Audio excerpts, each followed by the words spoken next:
church's litany of St. Joseph calls him a guardian and a protector.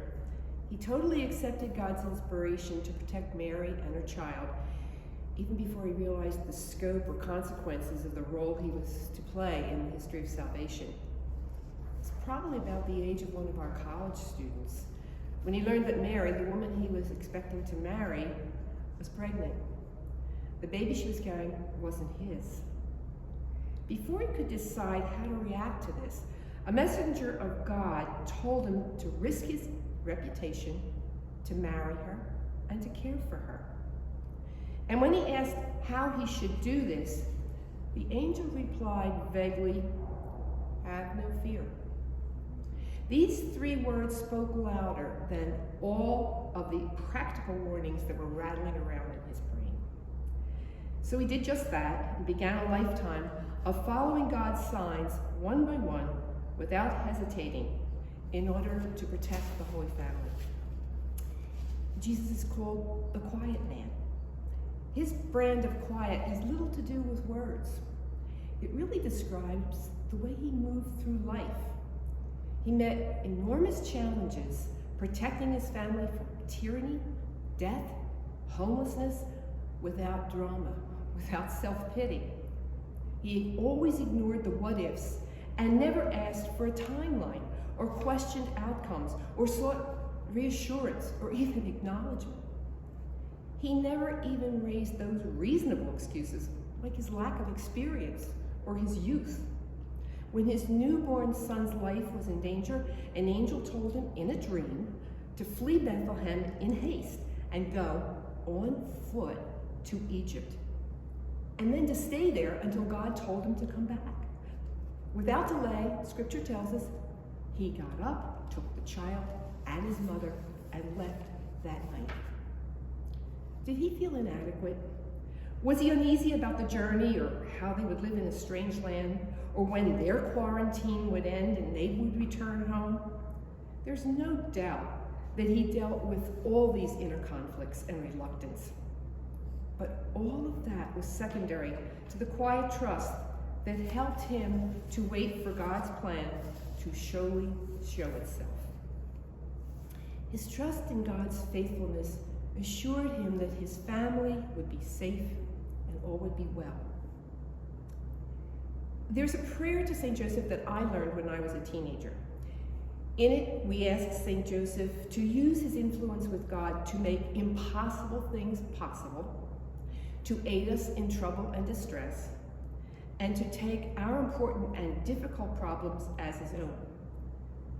We learn to count on St. Joseph as our protector in difficult circumstances. Now, I have to admit that in those days, my impossible challenges were merely algebra tests and basketball opponents. And the many troubles and distresses that arose in my life were from the ups and downs of my social life. As a stereotypical type A, I prefer calculated risks where I feel well prepared for the outcomes of the business that I am doing. Throughout my life, that preference has rarely been realized. More often than not, surprises are my norm. So feeling unprepared for challenges and finding myself responsible for outcomes over which I have no control and needing to react confidently in the midst of difficult circumstances are not unusual. In those situations, St. Joseph is my model. His willingness to move ahead without drama, to trust that God's providence will ensure successful outcomes, and to commit for working what is good helps me to move along one step at a time.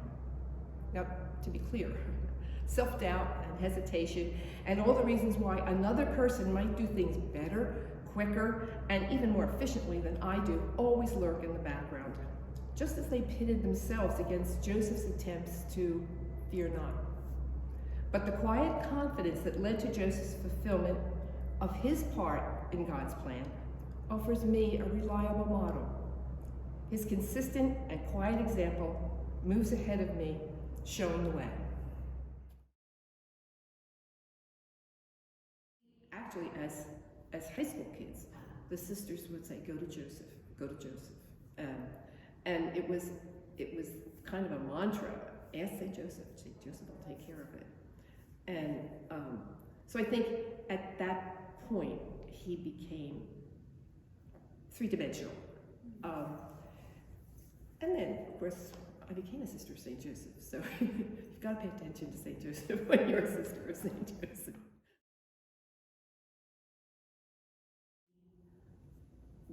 The confidence that all will be well, that things will turn out, even when the practical aspects of a situation are horrendous.